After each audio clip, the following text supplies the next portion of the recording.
বিষয়ের নাম process state. এই ভিডিওতে আমি এখানে যে প্রসেস স্টেটের ছবিটা তোমরা দেখছো সেই ছবিটা তোমাদেরকে বোঝাবো। এখানে দেখানো হচ্ছে একটি প্রসেস বা প্রক্রিয়া কিভাবে বিভিন্ন অবস্থার মধ্যে দিয়ে অতিক্রম করে এবং শেষ পর্যন্ত সম্পন্ন হয় বা সম্পাদিত হয়। ছবিতে দেখো, প্রথমে রয়েছে স্টার্ট স্টেট বা স্টার্ট অবস্থা। এই দেখো তলায় লেখা রয়েছে, আমার মাউস পয়েন্টার ফলো করো। এই ধাপে ব্যবহারকারী কর্তৃক একটি নতুন প্রসেস তৈরি করা হয়, কিন্তু এখনও সেটি চালানোর জন্য প্রস্তুত নয়। তার মানে এই স্টার্ট যে ফেজটা রয়েছে বা স্টার্ট যে অবস্থা রয়েছে, সেখানে একটা নতুন প্রসেস তৈরি করা হয়, কিন্তু প্রসেসটা তখনও এক্সিকিউট করার মতো তৈরি হয় না। আবার বলছি, এই ফেজে একটা নতুন প্রসেস তৈরি করা হয়, কিন্তু সেটা চালানোর মতো তখনও প্রস্তুত হয় না। এরপরে দেখো ছবিটা খেয়াল করো, আসে রেডি স্টেট বা রেডি অবস্থায়। এক্ষেত্রে যে প্রসেসটা তৈরি হলো স্টার্ট ফেজে, সেটা চালানোর জন্য রেডি হয়ে যায় বা প্রস্তুত হয়ে যায়, এবং সিপিইউ টাইম বা সিপিইউ সময় কতখানি দেওয়া হবে তার জন্য অপেক্ষা করে। তার মানে সিপিইউ টাইম বা সিপিইউ সময় দেওয়া হয়ে গেলে এই ফেজের প্রসেসটা এক্সিকিউট শুরু করবে। এরপরে হচ্ছে রানিং ফেজ। এই যে রানিং ফেজ দেখতে পাচ্ছ, এখানে প্রসেসটা এক্সিকিউট করা শুরু হয়। তার মানে প্রসেসটা বা প্রক্রিয়াটা চলতে থাকে, কিন্তু যদি প্রসেস করার সময় কোনো রকম বাধা পায়, তাহলে কিন্তু আবার রেডি মোডে ফিরে চলে যায় প্রসেসটা। আরেকবার বোঝো,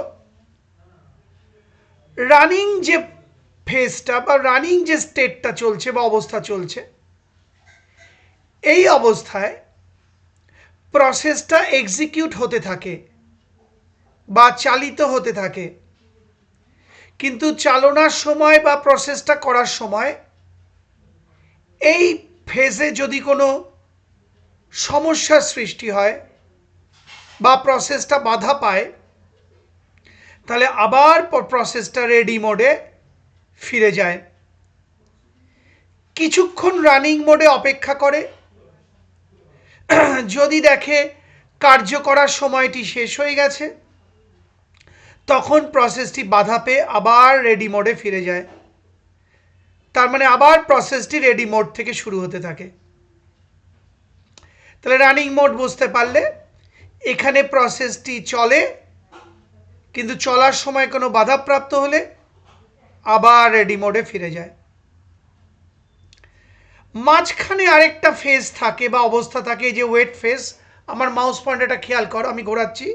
এই যে ওয়েট ফেজ, এক্ষেত্রে প্রসেসটা চলাকালীন যদি রিসোর্স না পাওয়া যায়, যেমন সিপিইউ টাইম না পাওয়া যায়, মেমোরি স্পেস না পাওয়া যায়, ইনপুট বা আউটপুট ডিভাইসটি ব্যবহার করা না যায়, তাহলে প্রসেসটি এই ফেজে অপেক্ষা করে। আবার যেই পাওয়া যায় সমস্ত কিছু রিসোর্স, সঙ্গে সঙ্গে প্রসেসটি আবার রেডি মোডে ফিরে আসে। আবার বলছি, এই ওয়েট ফেজে প্রসেসটি অপেক্ষা করে যতক্ষণ না রিসোর্সগুলি সেই প্রসেসের জন্য বরাদ্দ করা হয়। রিসোর্স মানে সিপিইউ টাইম, মেমোরি বা memory space, input output device ইত্যাদি। এবার সেই রিসোর্সগুলো পেয়ে যায় প্রসেস, তখন আবার চালনার জন্য রেডি মোডে চলে আসে এবং রেডি মোড থেকে রানিং মোডে চলে যায়। এইভাবে এই জায়গাটায় পুরো প্রসেসটা এক্সিকিউট হতে থাকে, হয় রানিং মোড, নয় ওয়েট মোড, নয় রেডি মোড, নয় আবার রানিং মোড। এই জায়গাটা প্রসেসটা এইভাবে এক্সিকিউট হতে থাকে বা সম্পাদিত হতে থাকে। সব শেষে আসে টার্মিনেটেড মোড। যখন প্রসেস পুরোপুরি সম্পাদিত হয়ে যায় তখন এই টার্মিনেটেড অবস্থা আসে, অর্থাৎ প্রসেসের সমাপ্তি ঘটে।